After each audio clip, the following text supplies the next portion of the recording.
पैर न फटे बेवाई सो क्या जाने पीर पर आई।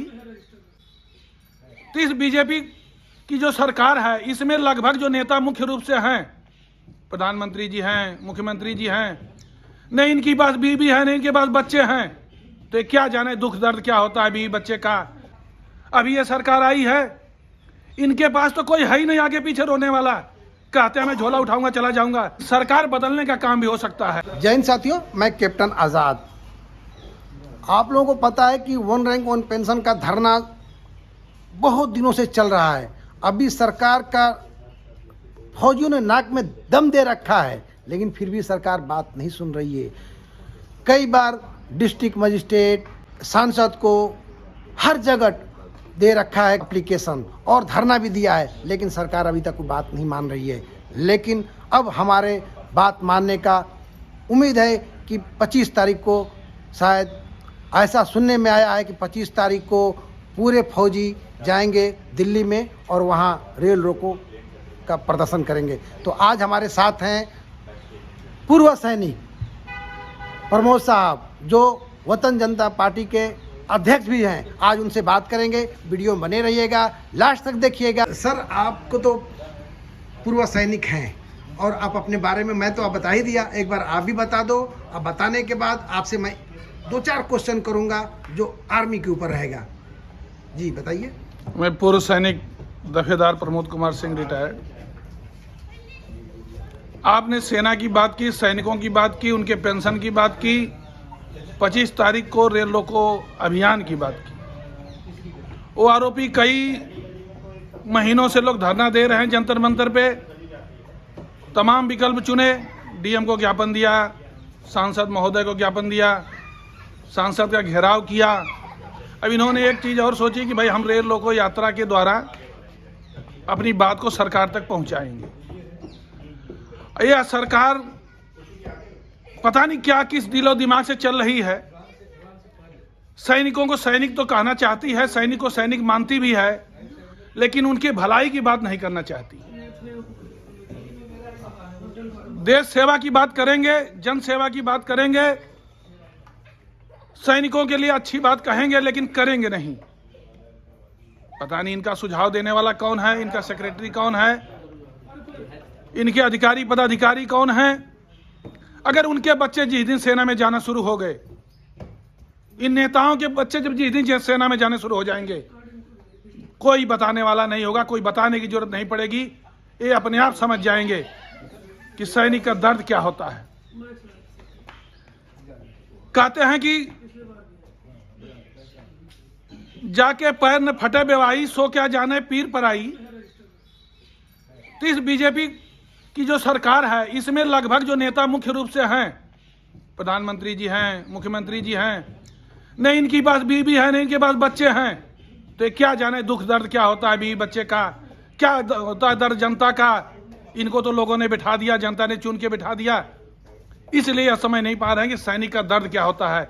सैनिक सीमा पे खड़ा होता है, वह लड़ने के लिए होता है, लेकिन आज अपने हक के लिए लड़ रहा है। यह दुर्भाग्य की बात है कि जब जब बीजेपी सरकार आई है, पूर्व प्रधानमंत्री स्वर्गीय हो गए अटल बिहारी जी थे, कहना तो नहीं चाहिए लेकिन मजबूरन कहना पड़ रहा है।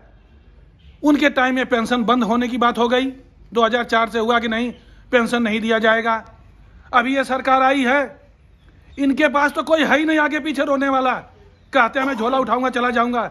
अरे हम वो सैनिक हैं कि झोला क्या जाने नहीं देंगे, हम तो चींटी को नहीं जाने देते हैं, बॉर्डर पे मच्छर नहीं जाने देते हैं। तो आप तो इंसान हैं, पकड़ के बांध देंगे। प्रधानमंत्री आप उस टाइम नहीं रहेंगे, आप एक इंसान की हैसियत से जाने जाएंगे। सर, आप बोल रहे हैं कि वो क्या नाम है, हमदर्द नहीं है। हमदर्द नहीं होते तो क्या नाम है, बॉर्डर पर जाकर होली खेलते और ये करते। देखिए, सैनिक का स्वरूप बनना और सैनिक बनना दोनों में बहुत अंतर होता है। किसी की वर्दी हम पहन ले, कुछ क्षण के लिए हम साधु बन जाएं, महात्मा बन जाएं, पुजारी बन जाएं, भिखारी बन जाएं, वो अलग बात होता है। सैनिक बन जाएं, लेकिन जो सैनिक होता है वह ट्रेंड होता है, वह जड़ से लेके सर से लेके पांव तक पूर्ण रूपेण वह सैनिक हो जाता है। उसको ट्रेनिंग दी जाती है, सेवा भाव होता है, देश के प्रति समर्पण होता है। यह नहीं कि आप क्षण भर के लिए गए और सैनिक का वर्दी पहन लिया तो आप सैनिक बन गए। इसलिए बॉर्डर पे जाना अलग बात है, होली दिवाली मनाना अलग बात है। अब यह सोचिए, अग्निवीर की बात अभी कर रहे थे थोड़ी देर पहले, जब पूर्व सैनिक 17 साल नौकरी करके आता है उसको पेंशन मिल रही है, उसको ECHS का मेडिकल भत्ता मिल रहा है, इलाज मिल रहा है, जो कि पटेल साहब बार बार मांग कर रहे हैं कि ECHS मिलने के बावजूद भी उसको 1000 रुपये पर मंथ या 2000 रुपये पर मंथ अलग से उसको भत्ता मिलना चाहिए, ताकि जो नॉर्मल दवाइयाँ, कभी कभी हम ECHS नहीं जाते हैं, बाजार से जाके, दुकान से जाके, मेडिकल स्टोर से जाके कुछ पैसे की दवा ले लेते हैं, तो वह पैसे का क्लेम इस सैनिक को, तो देश का काम है, प्रधानमंत्री का काम है कि इन सैनिकों के परिवार की परवरिश करना, देखभाल करना हम सबका कर्तव्य है। उनको किसी एक पैसे का खर्चा नहीं होना चाहिए, इनका सब कुछ हम करें, यह होती है देशभक्ति। पूरे अब लबो लबाब आपको एक पूछना चाहता हूँ कि ये बताइए कि 25 तारीख को क्या है, क्या संदेश है, देश में क्या संदेश जा रहा है 25 तारीख को, आप इसके ऊपर बताइए। हर जिले से, हर प्रदेश से हम लोग जाएंगे, जिस तरह से सैनिक का आई कार्ड होता है उस तरह से हम अपने पॉकेट में एक झंडा लेके जाएंगे, लाल झंडा लेके जाएंगे। अब पूरे सैनिकों को आह्वान करता हूं कि वह यह चीज अपने आप जरूर लेके जाएं, ताकि उनको रेल रोकने के लिए न सोचना पड़े कि हम किस तरीके से रोकें। 1 फीट लंबा 1 फीट चौड़ा जैसे रुमाल रखते हैं उस तरह से वह पॉकेट में अपना झंडा रखें, और जब रेल की बात आती है तो अपनी सुरक्षा करते हुए दूर से दिखाएं, ताकि यात्रियों का भी नुकसान न हो, रेल का भी नुकसान न हो, देश का नुकसान न हो, लेकिन हमारी मांगे सरकार तक पहुंच जाए। लेकिन दिल्ली के जो जवान हैं जो वहां बैठे हुए धरने पर, उन्होंने ऐसा व्यवस्था कर रखा है कि अगर रेल में जो यात्री आते हैं तो उनको कोई तकलीफ न होने पाए, उनको खाना पानी सब देने का व्यवस्था कर रखा है, ऐसा सुनने में आया है। तो उन्होंने अच्छा सोचा है, वो सैनिक हैं, अनुशासित हैं, कभी भी काम करेंगे तो सिविलियन की तरह नहीं करेंगे कि जाके पटरी पे लौट जाएं, जाके ट्रेन के डब्बे पे चढ़ जाएं, कहीं जाके इंजन में बैठ जाएं, ऐसा नहीं करेंगे। वह नियमानुसार देश की भलाई करते हुए अपनी बात को प्रधानमंत्री तक, उनके सरकार के कानों तक पहुंचाने की काम करेंगे। व्यवस्था कैसे कर रखा है कि इतने लोगों को, कितनी गाड़ियां आएगी तो इतना व्यवस्था किया जाएगा, आप कितना सैनिक कितना एक्टिव है। आप धन्य हैं, यह भारत देश है, यह भावुक देश है, यहाँ की जनता भावुक है। अपना एक दिन भूखे रहेगी, सैनिक 3 दिन भूखा रह सकता है, लेकिन देश के लोगों के लिए कभी नहीं सोचता है कि हमारा कोई देशभक्त या देश का आदमी कभी भूखा रहे। वह लड़ाई लड़ेगा, देश के लिए कुर्बान हो जाएगा, मर मिटेगा, लेकिन अपने देशवासियों के लिए कभी नहीं सोचता है कि हमारा देशवासी तकलीफ में हो। इसलिए हम लोगों ने ये सोचा है कि हम एक दिन का अपना वेतन भत्ता भले नुकसान कर लेंगे, गंवा देंगे, अपने परिवार के पेट भरण के लिए, पोषण के लिए जो मिलता है सरकार की तरफ से, उसको परिवार पे ना खर्च करके देशवासियों पे खर्च करेंगे, और इस तरह से हम अपना लंगर चलाएंगे, लोगों को पानी पिलाएंगे, उनको खाना खिलाएंगे और ट्रेन रोकेंगे, किसी को किसी प्रकार की तकलीफ ना हो। ये हम लोगों का अभियान है, और हम लोगों की बात सरकार तक पहुंचे।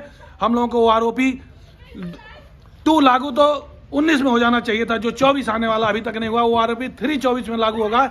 इसलिए सरकार, अभी भी इलेक्शन आने वाला है, कम से कम इससे पहले पहले जाग जाए, अन्यथा हो सकता है कि सरकार के साथ दुर्व्यवहार तो नहीं कहेंगे, लेकिन सरकार बदलने का काम भी हो सकता है।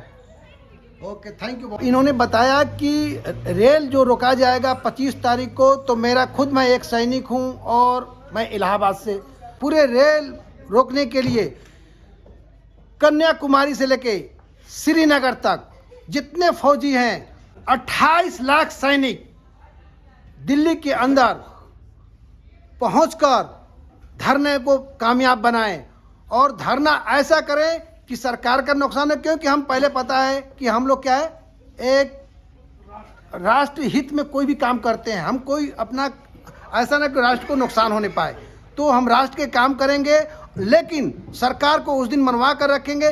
और ये भी बात है कि अगर दिल्ली के अंदर जो रेल आएगी उसकी यात्रियों को भी हम तकलीफ नहीं देंगे, उनका खाना पानी सबका इंतजाम किया जाएगा।